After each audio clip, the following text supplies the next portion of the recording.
Om Purnamada Purnamidam Purnat Purnamudachyate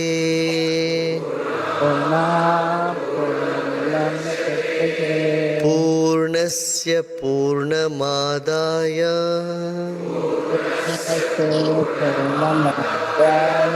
Purnamevavashishyate.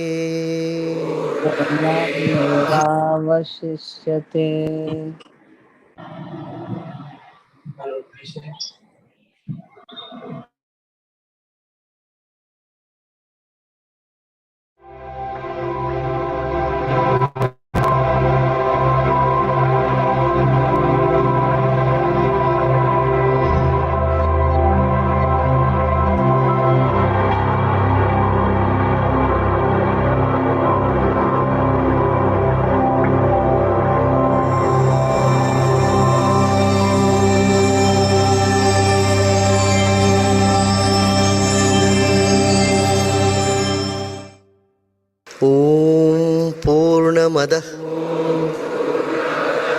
Purnamidam Purnat Purnamudachyate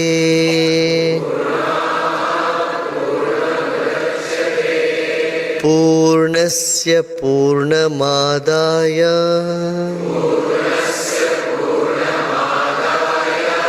Purnamevavashishyate. Om Shanti Shanti Shanti.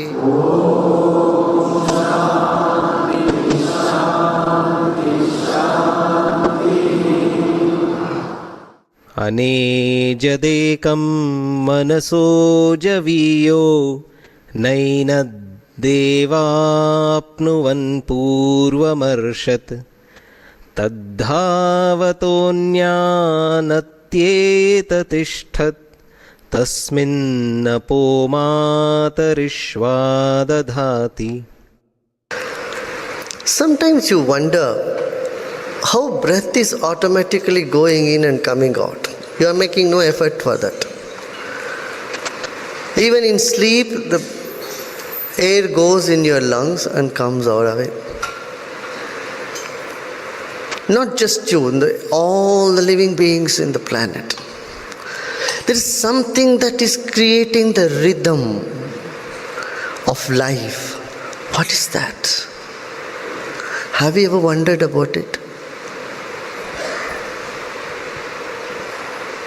There is something by which your intellect is functioning, your emotions are functioning, your body is functioning, not just your body, the entire universe is functioning. What is that? There is something by which the mind is grasping, understanding. Mind is functioning on the basis of some energy, some principle. What is that principle? Have you wondered about it? What is the basis of the whole creation? You see, a movie is projected on the screen, right? And what is the screen on which this movie is being projected? That's exactly here what is being talked about. That basic substratum of creation in which the creation is sustained, in which the mind is sustained, in which the prana is functioning, from where love is experienced, that is self, that is Brahman. If you see these four elements in creation, earth, water, fire, ether, they are sustained by the fifth element, that is space.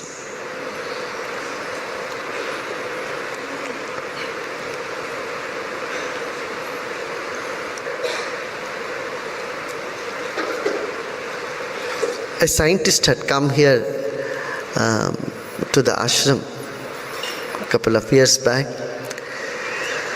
He said, the Egyptians and Mesopotamians knew only 4 elements. The ancient people knew only 4 elements. 5th element was given to the world by the scientist. That is the space. I said, sir, you are not informed well. We have always said the 5th element, the space. And in space also we categorize 3 type of space. Bhutakasha, Chidakasha and Chittakasha. 3 type of space. One, the physical space that you see where all the heavenly bodies are floating. Second, the space in which the thoughts move. Third, the space which is consciousness itself. The consciousness is like space all permeating. Since it is all permeating, it is there everywhere, and it is so complicated or difficult to describe that which is present everywhere. And rishis have very beautifully said that it is already there in front, it is in the back also. So the self or the Brahman, that consciousness is everywhere, and it is the basis of this whole creation. Tadejati tannejati taddure taduantike tadantarasya sarvasya tadu sarvasyasya bahyatah. Made it even more clearer.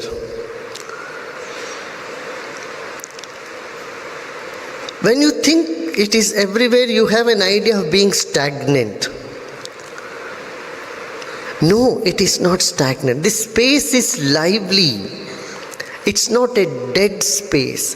The space is scintillating, it's lively. So it is farther than the farthest, and it's nearer than the nearest. You are yourself. Now, have you ever thought about where are you in your body? This question has come into your mind. Where are you in your body? In your arms, in your heart, in your brain? Where are you? You are everywhere and yet nowhere. There is heart transplantation happens. Many people who have undergone brain surgery, a portion of brain has been removed from them. Still they are complete. So where are you? In the brain, in the heart, in the hands? You are everywhere and yet you are nowhere. So inside of you as well as outside, there is no outside to it, there is no inside to it. It's something that is so subtle, difficult to explain. The rishis have made an effort, the Upanishads have made an effort to bring it to your awareness. So it is closer than the closest and farther than the farthest. How do you like that? If anybody says, something is so closer than, very close to you, yet it is very far.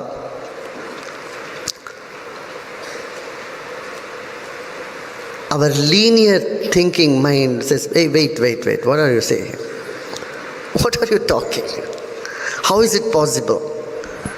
Something is either close or it is far. The conditioning of mind here breaks. And it is given an opportunity to see beyond what it knew all the time. Beyond what it perceived all the time to be truth. Something more. Another dimension gets added to you.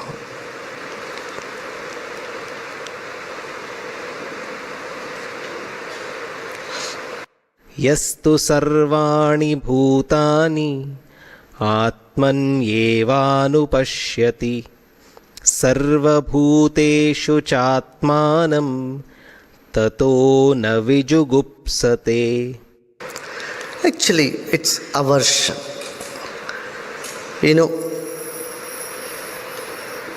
You have preferences, you have aversions, you have likes and dislikes.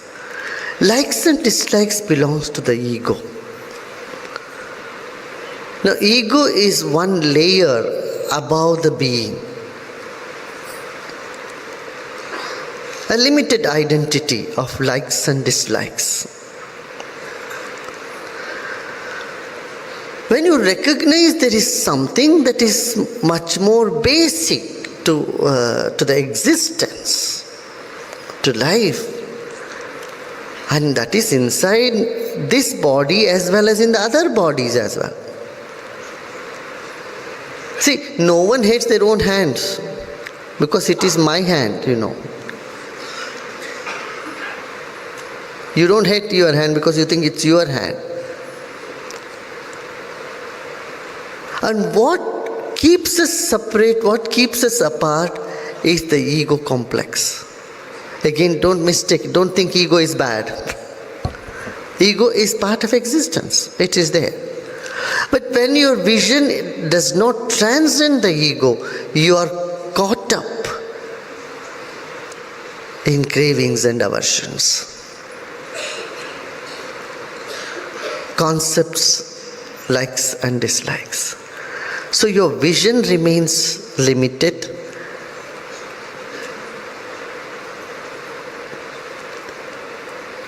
You are unable to see the larger perspective.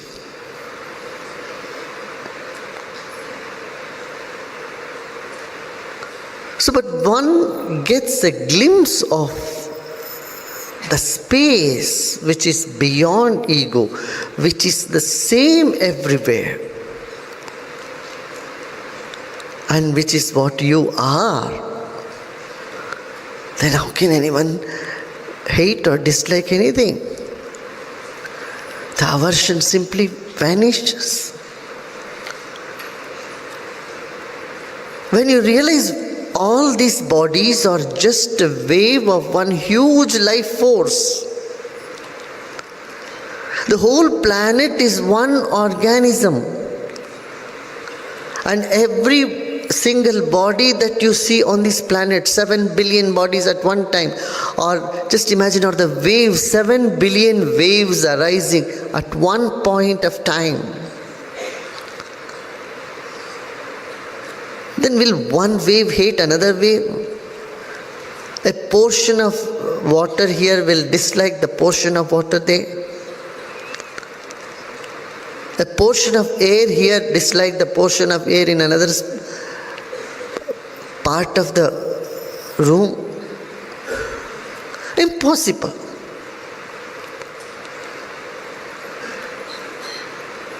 Not all waves of the same dimension, magnitude, force. If you just go and stand near the ocean, you'll see waves after waves come. They all come on with their own specific characters. Some big, some small, but part of one ocean. So when the glimpse of this reality comes into your attention, into your conscious awareness, what is the first thing that would happen to you? Simply that hatred towards anybody, that ego-centric dislike that you had harbored for lifetime together simply evaporates. Because hey, it's the same. Any sensitive person you have had this experience, if someone, if you see kids, if one kid is crying, the other kid also starts crying. As a child, we all had this experience. A bunch of kids in the play school, in the nursery, KG, kindergartens, and one kid, you just pinch one kid and make one kid cry. You will see every one of them will start crying. Because the ego is not very dominant there, or is not very prominent. So it is coming in a natural flow to them, that oneness with everybody. It happens to everyone.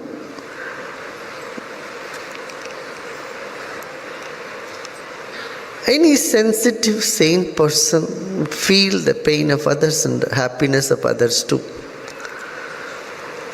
If someone is sharing their life experience of either misery or of gratefulness, you will see everyone else also. Something touches in everybody's heart. They start crying. Tears start rolling in their eyes too. The entertainment industry knows this very well. And they make it with all special effects. Play certain music and the entire, everybody starts laughing or crying. There is no barrier in emotion.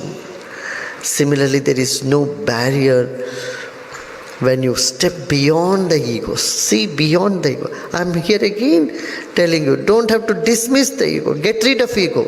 If ego is there, let it be there. Ego will remain there in either one of the form, sattvic, rajasic or tamasic. It is a sattvic ego through which you can see this. When the sattvic ego means an ego where there is no hatred or aversion towards anyone. Again, this is catch-22 type of situation. Once you have the glimpse of yourself as part of everybody, self, or you are part of the whole, then what happens? That the aversion disappears, hatred disappears. And when the hatred disappears, you are able to see the oneness in everybody. Either way is possible. Yasmin sarvani bhutani atmaiva bhudvijanatah tatra ko mohakah shoka ekatvam manupashyatah saparyagat शुक्रमकायम व्रणमस्नाविरगं शुद्धमपापविद्धं कविर्मनीषी परिभूः स्वयंभूर्याथा तथ्यतोऽर्थान् व्यदधात् शाश्वतीभ्यः समाभ्यः. This question has been haunting mankind, especially in the Occident, for a long time.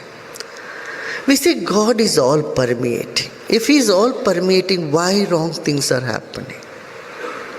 Why misery? If God is bliss, then why there is sorrow? Why there is Satan? If God is all permeating, where is the place for Satan? If God is all permeating, then there is no place for Satan. Either he is in Satan or Satan does not exist.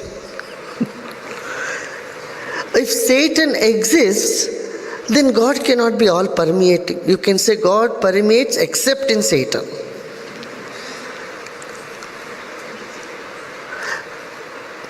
If God is all omniscient, omnipotent, these are the three identification or qualification of God: omniscient, omnipotent and omnipresent. The presence or existence of Satan disqualifies God of all the three. He can't be omniscient because somebody is more potent than him or has equal potency, so he is not omniscient, omnipotent. And if he is omniscient, why would he even allow Satan to function when he is functioning? These philosophical questions have arisen and there has been no answer found for them. For centuries, debates have happened in the Occident. In Orient, they have found a solution for it. They found one level below the God, There they have placed both the angels and the demons. Yeah, this is an area of duality, you can keep fighting. But when you go to God's level or the Brahman level, there is only one thing, it is all permeating. It is non-dual. There is no challenge for God. There is no other for God. How is Brahman? Brahman and the world. What is the relation between this world and Brahman? The best example could be a spider. A spider from its own saliva has created a web. The saliva is also from the spider only. Spider does not take any external material. From its own saliva, it creates a web and remains in the web. So for its own entertainment, the divinity created the duality. Like the director who creates a villain and a hero and enjoys. This is the essence of it. So now the director is free from the afflictions of an opposite. Affliction of the villain. So again this duality is concerned, it's only relative. So the relative and then going back from there to the absolute. And both have significance. And the Brahman is without a form. There is a difference from Brahman and Brahma. Brahma is a personified Brahman. Brahman is the cosmic existence. While Brahman is complete, Brahma has a limited role. Brahma is a Devata. Brahman is Atma, the Paramatma, the Self. And the Self has no form, yet it lives in all the forms. Like it is farther than the farthest and closer than the nearer than the nearest. Brahman is also formless, yet it is the cause of all the forms. So, they have described how the Brahman is pure and blemishless. Like the space cannot be polluted. You can pollute everything else. Space doesn't move, yet in space everything moves. Suppose you take a pot, a mud pot, and crush it. A mud ball has no value. But when the mud pot has a space inside it, the mud ball has a space inside it, becomes a pot, it has value. You pay 5 rupees, 10 rupees, whatever, $1 to buy a mud pot. What are you paying for? The mud or the space inside it? What are you paying for? Are you paying for the space? Why should you pay for the space? Why should you pay for the space? Space is available everywhere.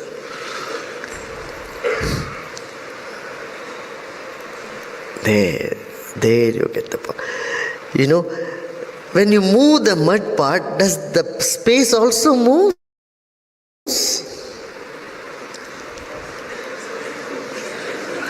See, in this place I keep a mud pot. Is there any pot around here? An empty vessel I keep here. And the space inside the vessel is what is important, right? the space inside the vessel. That gives the value to it. Now when I move this pot from this side to this side, has the space changed?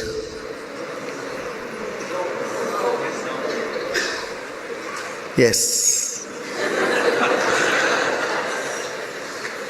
If you say yes, I will say no. If you say no, I will say yes.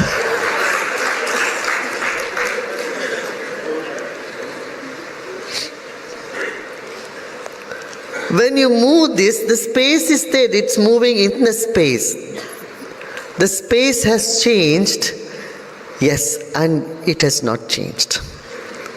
It's the same amount of space inside that. These are the higher mathematics, higher knowledge, where it is not, neither yes or no, but both together. Yes, no.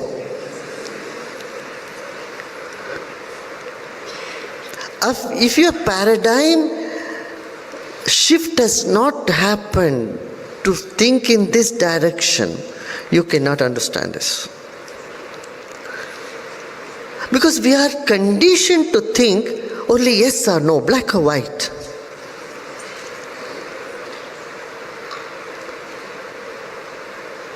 In Atma Gyan, self-knowledge, you need a different mode of operandi. A different way you are able to say yes or no at the same time.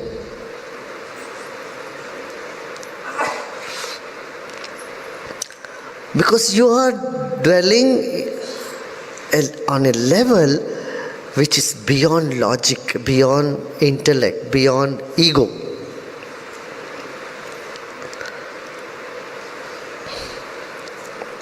What happens in that? That space is not afflicted by any action. Similarly, you are free from karma. Karma is action. There are three types of karma. One is the potential karma, that is the tendency in you that will make you act in the future. This is potential karma. Another is the action that is happening now. This is also karma. The third thing is the action which has happened, which has left an impression on you, is also karma. The impression of action, and the potential action,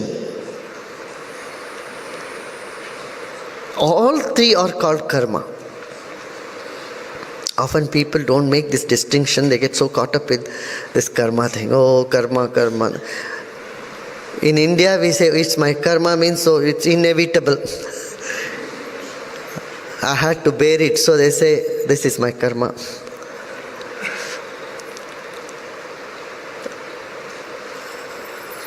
Something that is unavoidable, you think this is the karma. No, karma is action which is potential, which is present, you are acting on it. Third is an impression of action or effect of an action is also. A glimpse of this dimension which is beyond space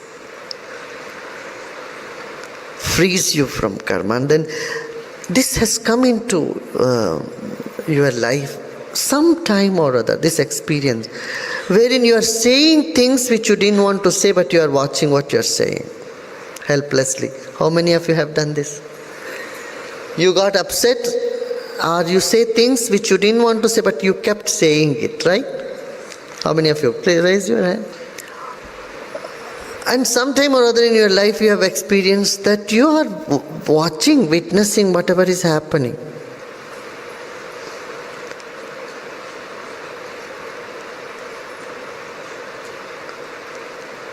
It may be a fleeting second. If you have some time, if you happen to go to a jail, just to visit and speak to the people there,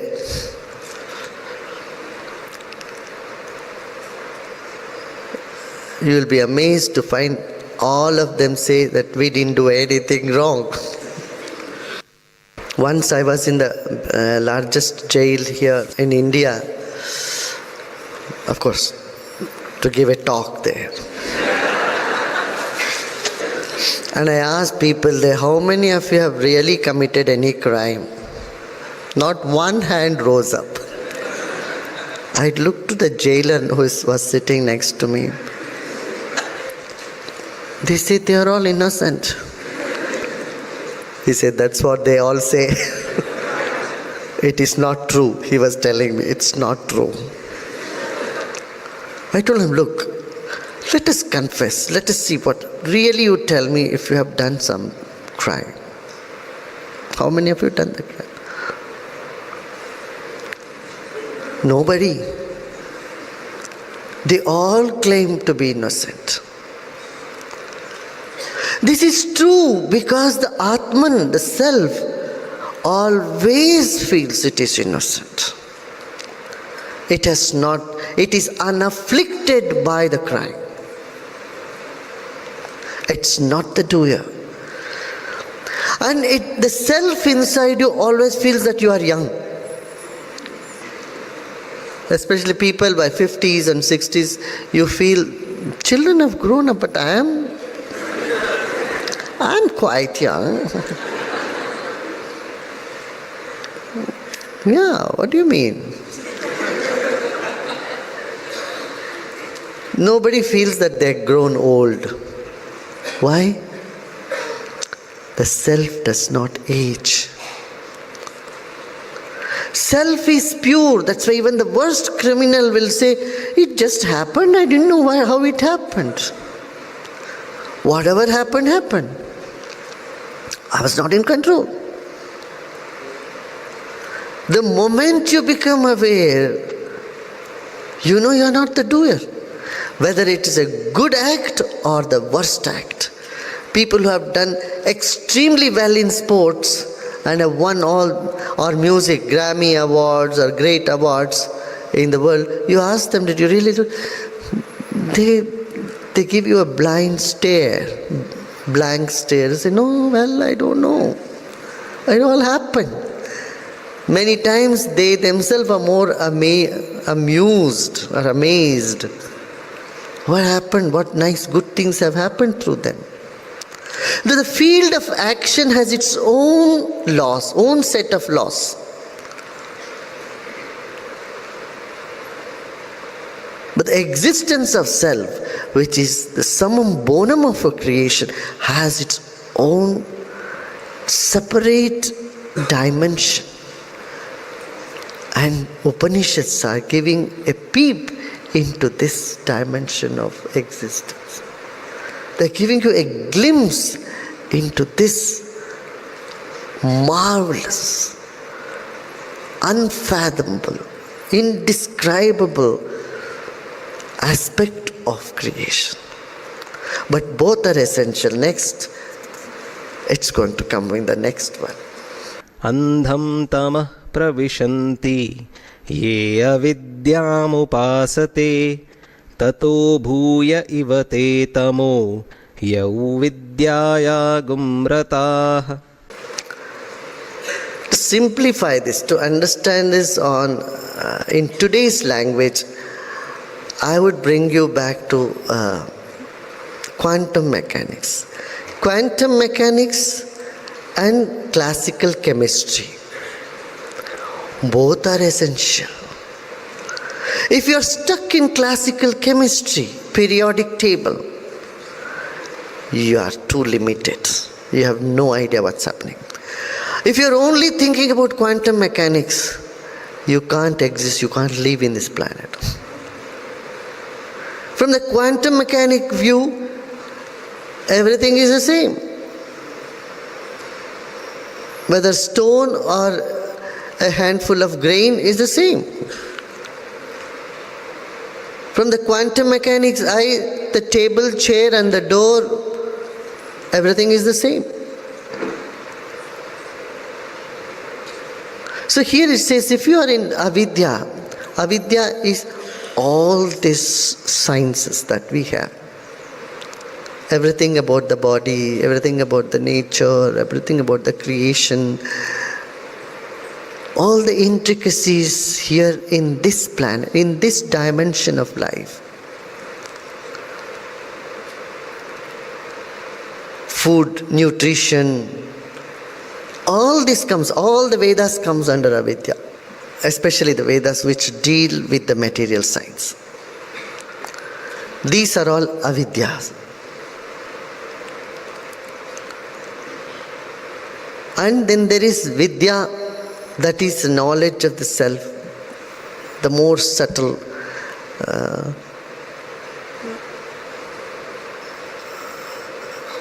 causal and subtle and ethereal knowledge. Knowledge about the energy, about the life force. This is vidya. Knowledge about the matter, avidya. Knowledge about the self, vidya. Says both have to be taken together. You should go with both. Dance can happen only when one foot is on the floor, the other is on the air. If both your feet is buried in the mud, you can't move. There is no movement. There is no dance. But if both are up in the air also, then there is no dance. So you need to balance. One foot here, one foot up there.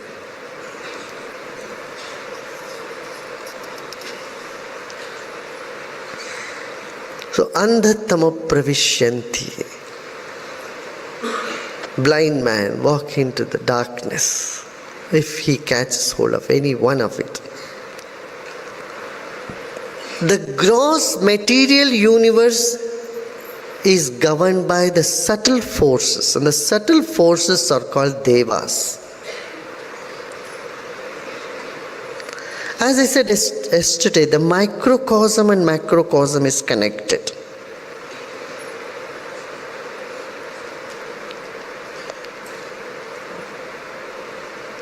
Say there are 9 planets in our solar system. They all have some impact on our body-mind complex. They have impact on the grains that grow on this planet. On the plants, they have an impact.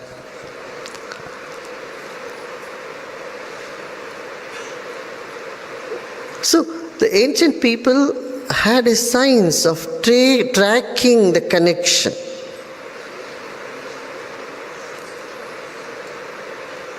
And the particular part of your body is also connected to this.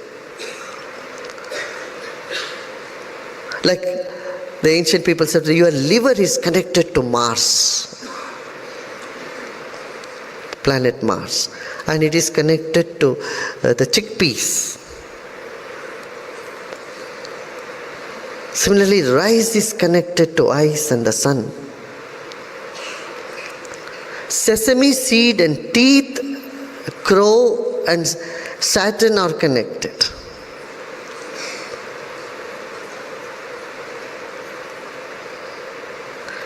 Each animal on this planet brings down certain cosmic vibration onto the planet.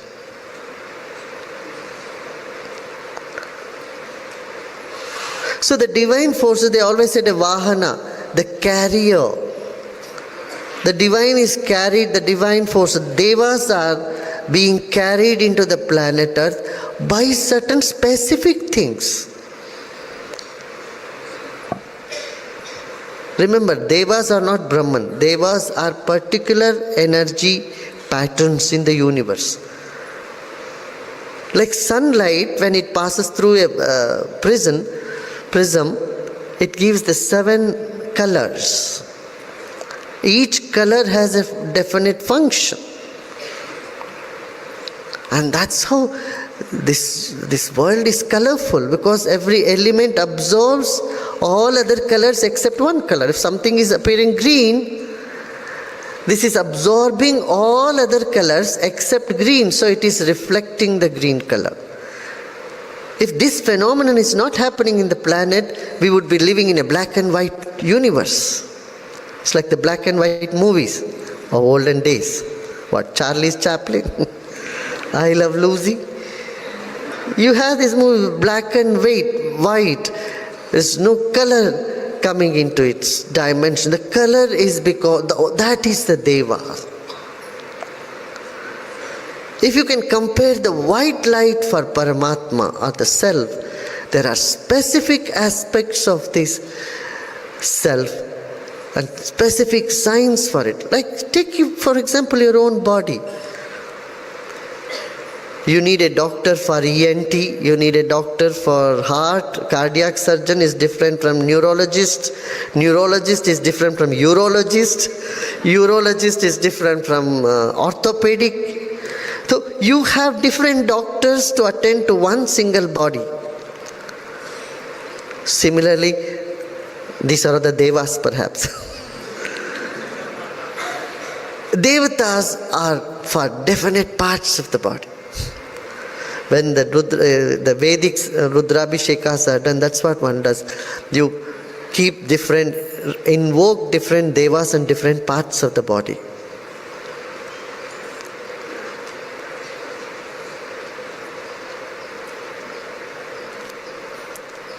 So a particular Deva is like those particular divine light, particular aspect of the subtle and the ethereal Brahman. Knowledge about it is Vidya. Knowledge about the subtle, the spiritual knowledge. So the material knowledge and spiritual knowledge have to be combined. You have to go with both. See, suppose a doctor is proficient in only orthopedic. He knows only about orthopedic aspect of our life. He'll be incomplete. Right? He cannot treat. You have some stomach problem, he can only treat the bones.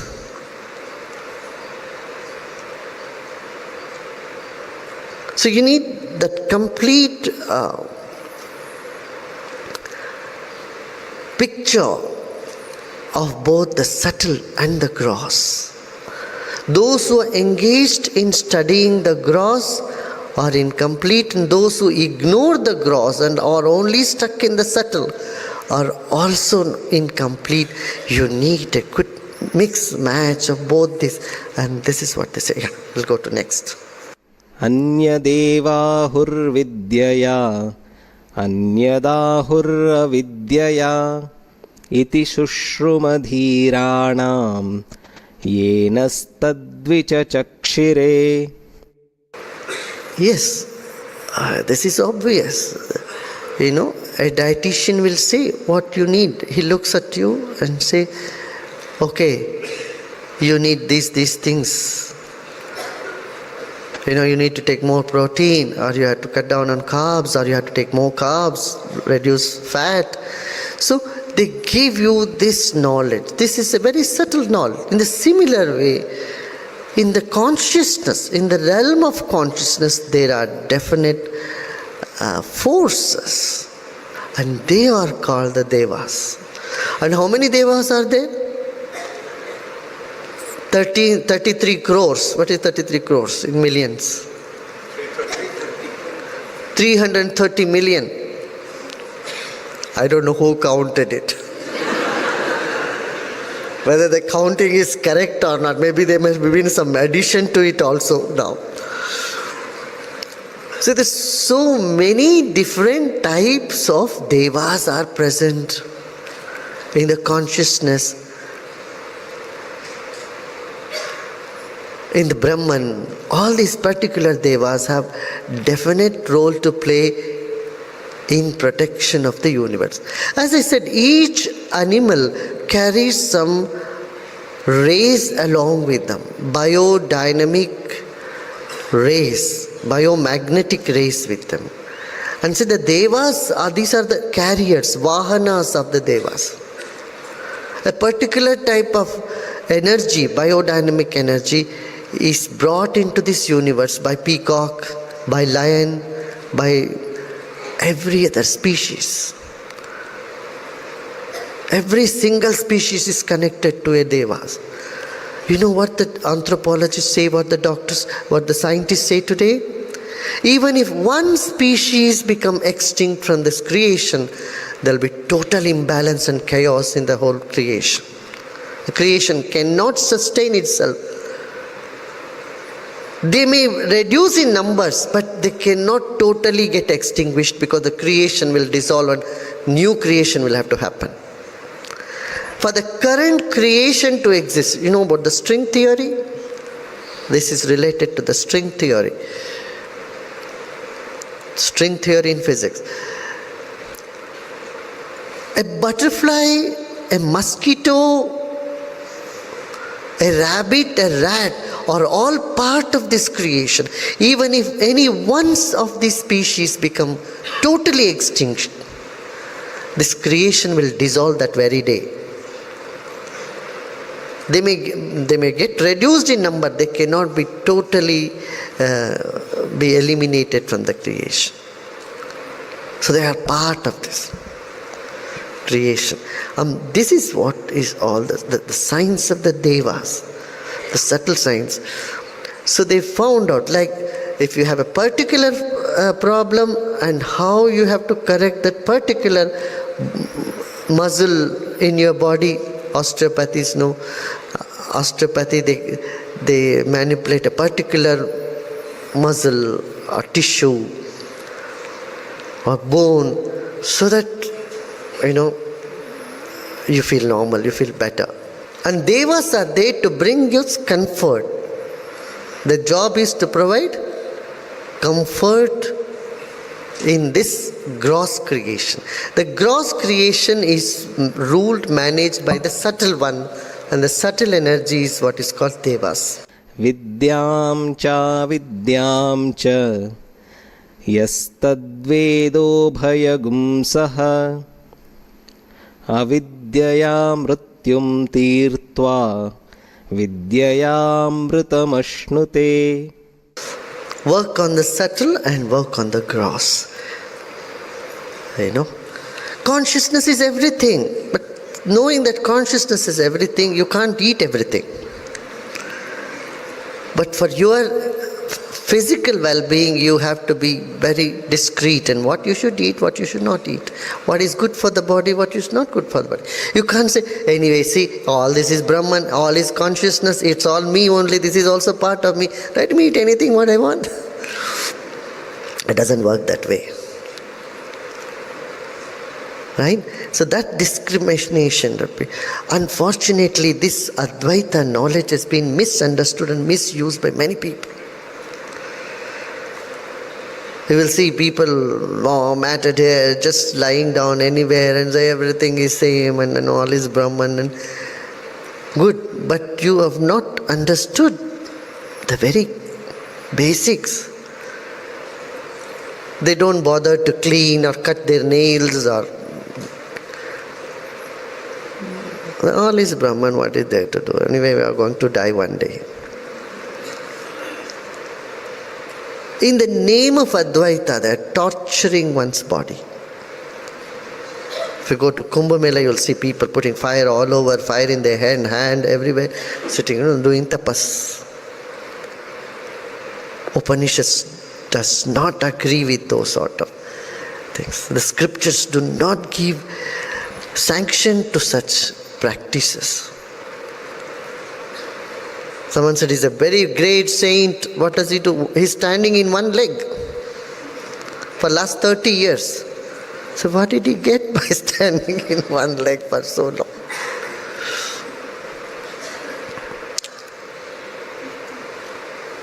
Torturing one's body is not Advaita. It's not the Vedanta. Or sitting and doing some puja from morning till night and chanting the whole time is also not Vedanta. Yeah, rituals, ceremonies, they have their importance. They create certain subtle vibration, subtle energy. They are working, they are the means to work on the subtle level. But not the one who is totally immersed in it day and night and not take care of anything else. So the wise one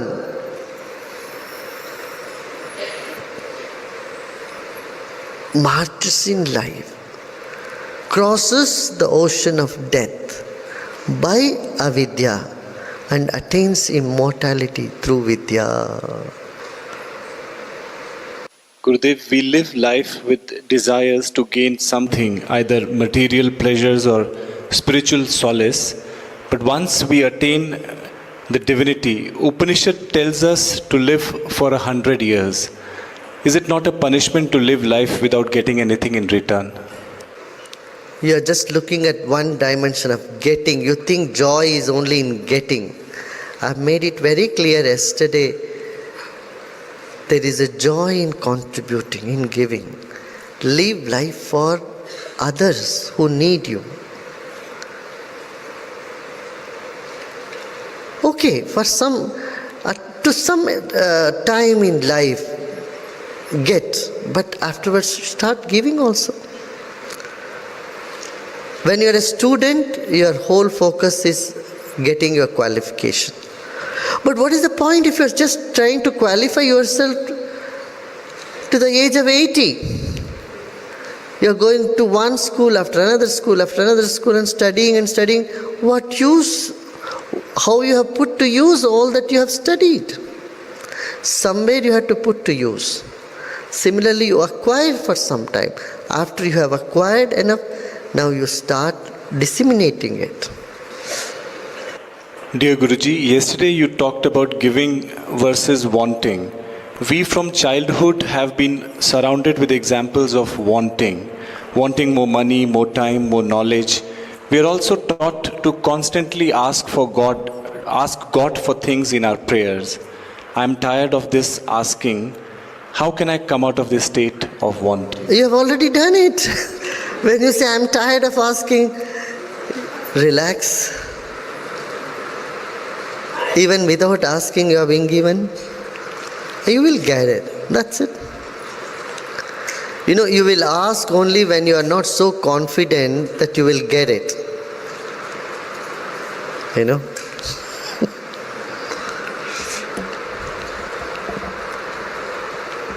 I never asked anything, even my parents. My parents would wonder why you are not asking. I know when you are giving to my sister, you will give me also. I said, I will get anyway, why should I ask? So you will get it. You should have that confidence. Mom and dad is going to anyway give you. And you saw they are giving to your sisters, and they will give you also. So I never asked anything. Either confidence or when you have asked, you got it. Never mind. Don't feel guilty about it. You have asking, ask. Ask, it shall be given, right? One thing keep in mind, be spontaneous. Be spontaneous. Clarity in mind, purity in heart, spontaneity in action. You felt like asking, ask. You feel no need. Don't have to sit and chew on it. Oh, I should ask, I should not. No. It makes you lose your spontaneity, your innocence, and the present moment. Got it?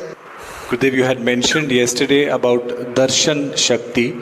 So does that mean that each sense of a fully blossomed, of an enlightened one, does the work of all other senses? Please explain. To everybody it is true, not just enlightened. You simply have to be little quiet and calm inside. Yeah. Gurudev, my son says that God is everywhere, and if so, he can pray at home and not go to the temple with me. How do I explain him?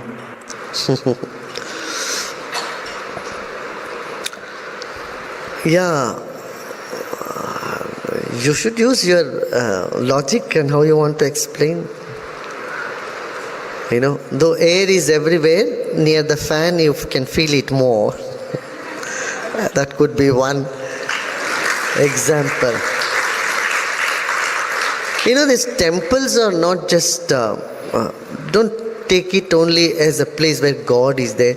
It's a place of social, cultural bonding, or creating some sort of, sanskaras in children. That is one thing you can say. But when someone doesn't want to do something, they can find some logic to not to do it. And when you want to do something, then also you can find some logic how you should do it. But it is immaterial. All that needed is you have to see the tendency of the mind of the children, where it goes.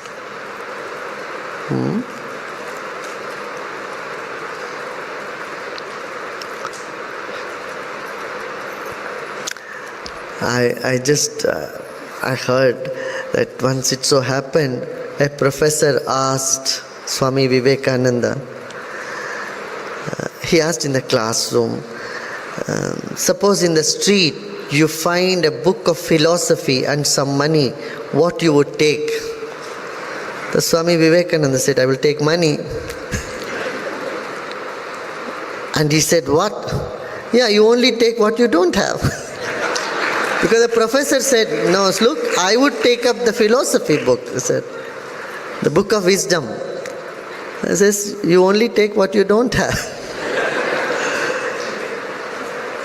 So, we can find logic to prove our point in any way.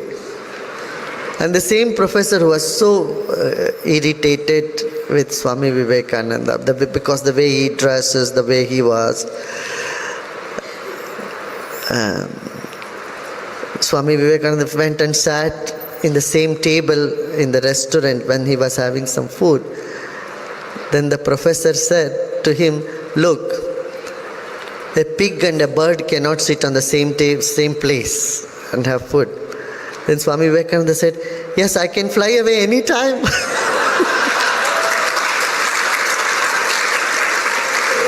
You tell me, I will fly away to another place immediately. So man with the self-knowledge will not get angry at the time. You call me pig and blah, blah, blah, blah, and fight with each other. See, you are so confident. So when you are confident, then you are not raffled with somebody saying, oh, this is no good, puja is no good, worship is no good, temple is no good. Okay, so what? You don't get rattled by it because you know there is meaning, there is purpose in everything, and there is no meaning and no purpose in anything. Anything you do, anything in this creation, it's completely meaningless, purposeless, because it's just a game. Games do not have a purpose. Don't even tell me that the purpose of game is to gain joy. No. Game is an expression of joy. You are happy and then you kick the ball. This is the real game. And if you are waiting for the goal to happen and then find the joy, you are not playing a game.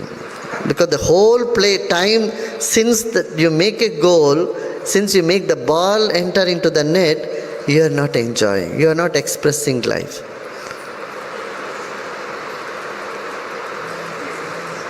Do you see what I am saying? If you are happy, you kick the ball and it goes to the goal, then the whole process is an expression of joy. The whole process is game, real play. The whole universe is considered a play of consciousness. Because it's just playing, it's just kicking the ball from this corner to that corner. And stopping it there and kicking it back this side. It's a soccer game. I know many soccer fans are with us today in the webcast from America, here also, yeah. Many soccer all over Europe and America, they have joined us today. You know, today the war has become a game and game has become a war. This is the unfortunate thing. It's a spiritual knowledge which makes you realize life is a game. And a game is an expression of life. Life is a game, and game is nothing but an expression of joy. You are happy and you just want to go and celebrate. Don't have to open the vodka. Vodka, isn't it vodka? What is that? You are a bubbling joy. Then you express your life in games. Gurudev, Vineet from Australia is asking how to maintain balance between avidya and vidya. How do we know we have it already? Do you know how to ride a bicycle? How do you maintain the balance? When you go to left, do you go to right? You will be falling left and you will falling right. Just know how you balance a bicycle. How you ride a motorbike or a bicycle. Exactly the same way. Got it? Just do it. Whenever you are out of balance, something pinches you inside. Just listen to that. Don't justify that pinch. If you are so much caught up with your own family, with your mind, my family, this thing, then something pinches. Oh, I have not done something. And if you are completely ignoring home and on the other side, then also something pinches you. Right? Listen to that inner voice. Salman and Salim from India are asking, Gurudev, you have said that even one step in knowledge and you can never go back into Asura Loka. If my parents have not stepped into this knowledge, will they doom? You know, when you are walking the path of knowledge, a portion of your merit also goes to your parents. And a portion goes to your children too. You might have noticed here, many of you, after you getting into the path, your parents have started seeing things differently. How many of you have this experience? There is a change in the attitude of your own parents. This happens. That's why children bring liberation to parents. Many times they say, if there are no kids, there is no liberation to you. Why? Because if you have missed out on something, your kids, their vibrations can complement you. Yeah? And there is also a saying in India, if you are lucky, you say, I haven't done anything. These are the merits of my parents. They did some good thing, and their merit we are carrying, we are enjoying. So, when you are taking benefit of your parents' good deeds, you also contribute from your good deeds to their well-being. So don't worry. Tomorrow we'll discuss more about what is Deva.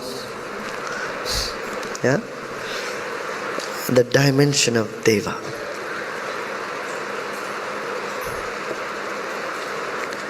Now, whatever you have heard last hour and a half, just sit for a while, recollect. You have heard, you have to do it manan, means contemplate on it. What is that? What did you take from this? Okay? And then for a few minutes, revise.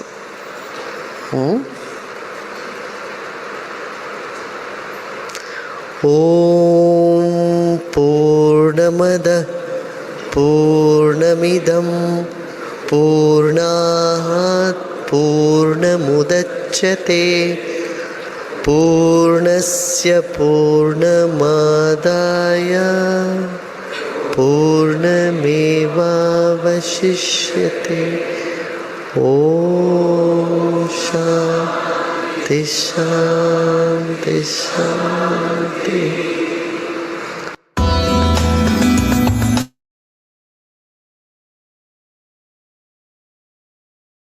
As Gurudev said, you can close your eyes and revise.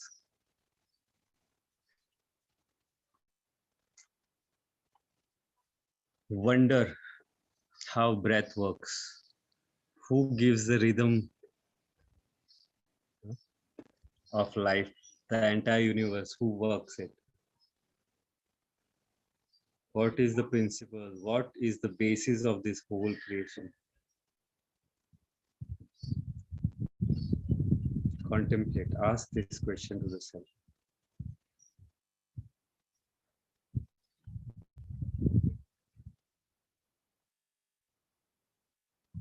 Slowly open your eyes, and when you feel complete,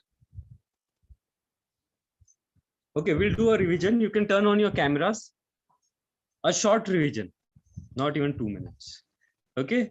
So, what is the principle and the basis of the whole creation? There are four elements sustained by space. Space cannot be polluted. Four types of space, three types of space: physical space, thoughts, the space where the thoughts moves, and the subconscious, the self, the Brahman, the basis, the cause. Okay. Then what? It is not stagnant. It's very lively, scintillating, further than the furthest and nearer than the nearest. Acha, Gurudev asked where in the body you exist, which part inside the body you stay. Stay in the eyes, stay in the brain, where? Huh? Everywhere, but nowhere. Okay, all your preferences, aversion, likes, dislikes, everything is ego, your limited identity. When vision should transcend this ego. Huh? If not, then you are caught up in limited concepts. Then Gurudev says glimpse of space of what who you are. Then the aversion, the craving vanishes. Then you see one wave in the huge life force, like 7 billion waves. See, everyone is a part of the same energy, the same thing, including yourself. Then it just drops, hatred and everything just drops. Okay, that egocentric and hatred simply evaporates. Then sattvic ego, where there is no hatred to anyone. When will this happen? When you see everyone as a part of that whole, and when the hatred is dropped, you'll be able to see that everyone is one. So vice versa. Then Gurudev said omnipotent, omnipresent, and everything. Space has the value. Move the space, yes or no? Both. Okay. Then Gurudev spoke about karmas, three types of karmas. Karmas in seed, like potential karma, which we can sprout anytime. Active, which is happening right now, you're listening to me. And impression of karma. Whatever you have done, the impression that has stayed in you. Okay, so three types. And Gurudev says glimpse of the dimension beyond the ego, then all karma vanishes. You're free from all karmas. Okay, when you witness, when you are in the witness thing, like in the self, there is a part which never grows, right? You're always young. The self never grows. Atman is untouched. Then what? Self does not age. Grow can have many meanings. Okay. Knowledge of the material is avidya. Knowledge of the self is vidya. Both are important. So whenever I keep saying, do self-study, find out where you are stuck, where you are, what is going inside you, study your mind, study your body, study yourself, study the self. I keep saying this, this self-study is vidya. Okay, which is very important, as important as the material knowledge, that is avidya, the balance in both. Then Gurudev said each animal brings some divine force to the planet earth. That's why certain animals have given certain values. In we do puja of guy, cows, and certain, so that way. Okay. And 330 millions devtas. Every animal has different biodynamic energy, and it is proven. Okay. The string theory Gurudev spoke about. If one species vanishes, the whole creation dissolves. Devtas are here to provide us comfort. Okay. And then march life with avidya. In life, march with avidya. All the material knowledge you have that, and with that you march ahead. And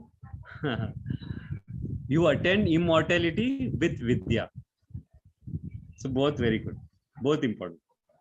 Clarity in mind, purity in heart, and spontaneity in your action. Life is an expression of joy. Life is an expression of joy. You all can turn on your cameras and ask questions. Now you can unmute.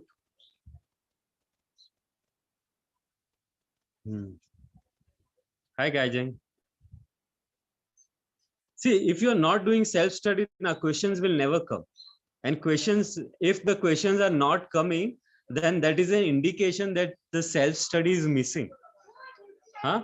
As Gurudev said yesterday, two things are very important for knowledge. One is self-study, other is seva.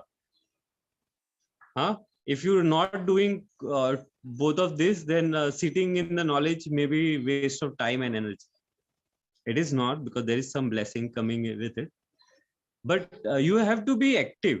You cannot be like, oh, Gurudev is doing everything. Why should I do anything? I should just lie down and relax and sleep and do nothing in life. Then you are wrongly understood the knowledge. Then you are mistaken. Even today, Gurudev said, "Na manan, do the self-study. It's very important." So last time I asking, if there are any questions, ask. See, if the cameras are also off, then what should I understand? Maybe that vision of is not there, that everyone is the same part, same wave. So do self-study. Even if the camera is on, ask yourself why the camera is on, what I changed. And if the camera is off, ask yourself this question: what is making me not on the camera? Why do I see this? What is, it can be, oh, the world will see me, it will go on YouTube. So what in the world you are afraid of, or you hate something? What is going in your mind? Find out. I'm not saying turn on your camera if you don't want to, but if you're not, then what is the reason? If you're not asking the questions, then are you doing self manan kar rahe ho kya? Contemplation, are you doing the contemplation? If not, then why are you listening to the knowledge? At least this one question you can ask. If you are here listening to the knowledge, what purpose? Yesterday Gurudev said, what is your purpose? What purpose? What made you come here and to listen to the knowledge?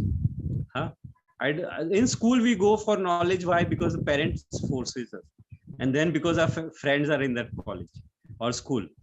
But right now, I don't think parents forced you. Right now, I don't think because your friends are coming, that's why you are here. There is a reason, right? There is a purpose. And what is that purpose? Let me ask you a question now when you are not answering. Everybody write down in the chat. If you cannot unmute, then write in the chat. I want to know why you are coming. Why may sound like a negative question, but what is the purpose? What is the purpose of you being here in the knowledge? Write down.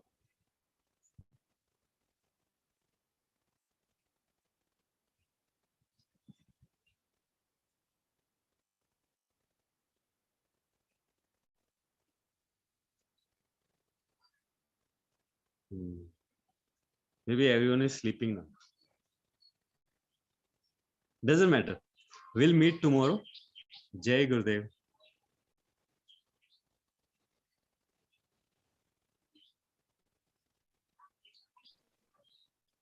To gain knowledge.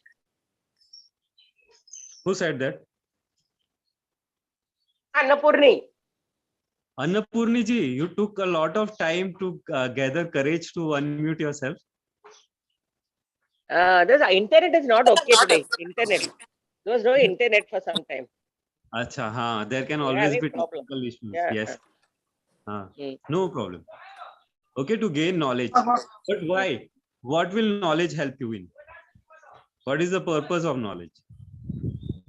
I mean, just collecting information to show others that, see, I am so wise. I'm not particularly telling you. I'm just saying. I'm just making out. Annapurna ji. The more we learn, it is good to use in our life, no? No, not really. Not really. The more you understand and the more you implement, the life is better. Yeah, The that is more what you learn means nothing. So many things, to implement. Yeah, to implement only. To implement in our life. Yeah. Okay. Then it's okay. Yeah, But yeah, if you that's the meaning. implement in your life, then there should be thousands of questions. Because the moment we start implementing, everything problem starts. Like there is one Ruchi. She whenever she goes for seva, so many knowledge points she gets to implement. Otherwise, no knowledge points is implement. Acha, okay. So if then there are hundreds of questions also. If you want to learn painting and I say do like this, do like that, do like that, and you don't actually go home and paint, then there will never be a question. But when you actually take a brush and colors and try to mix colors, try to make colors and try to make, and then when it becomes a total mess, then you will come with 100 questions. Yeah, yeah, correct. So check if you are when you are saying you are implementing, check if you are sincerely implementing. Really I'm not implement. saying only to you, I'm saying to everyone. Yeah. Don't take it on a No, only me. absolutely. So this is your homework. If you want to do a little homework. Otherwise, no self-study, no use of knowledge. Yeah. Okay. And G, for me, to accept the existence as it is, we try to, manipulate people according to the social norms, standard, everything. But everybody is unique and they follow their own way. It's very hard to just leave the children, especially to be as they are. You again and again tend to bring them into the social structure. So I learned that from here, how to accept everything as it is, to be one with the existence, however that may be. It may be small wave, big wave. That's True. what I get from here. Yeah. Very good. Yeah. There are social norms. Some we have to follow. Some you can be rebellious. That's okay. About. It's fine. See what you want to do. Which social norms you want to follow. Which social norms. There was a social norms that if a lady comes in the bus, then you give her a seat. Then feminism came. So now the social norms is doesn't matter even if she's pregnant, you keep sitting, don't give her a seat. But at that time you say no, I want to keeps changing. Yeah. Then you can give. And there is another one more social norms that only a male should get up and give a seat to a female. A female cannot get up and give the seat to a female. So see which social norm you have to follow, which not. Right. Yeah. Like for Ram, well for Ram, the social norms was to abandon Sita. And after 12 years, the norms are changed. So he goes to bring her back. But she says no. Doesn't matter. The social norms are changed. I am not coming back. So you decide. Very well. Thank you, G. Thank you so much. Yeah. But if not, again, I'm not saying only to you, everybody. If you are not implementing, then all explanation is useless. No, what I am saying is the strict way of you have to go for a job and then you have to marry, that set pattern. If some children are rebellious and they want to follow their own path, you just not able to digest that. And also today I noticed I went for a function or something. I also noticed the parents' problem is not just the fellow taking off, not the son taking off, but they have some, they want a social status. They want to be respected. The child has to cater to all those things also. So there has to be a balance. There has to be a balance. Even if the kid wants to do, like in school, I used to love physics, maths, science, all those subjects. Hated history, geography, and all those things. But then still I need to have some passing marks to go ahead. So like that, in life, even if you follow your dream, you follow your dream. But there are other things which you should at least get the passing mark. So there should be the balance should always be there. Right. The Yeah, balance thank should you. always be there. Some you follow, some you don't follow, it's fine. Some Thank balance you. should be there. Okay? Yeah, Then we'll meet tomorrow. sure. Come on time. Okay? Jai Gurudev. Very good.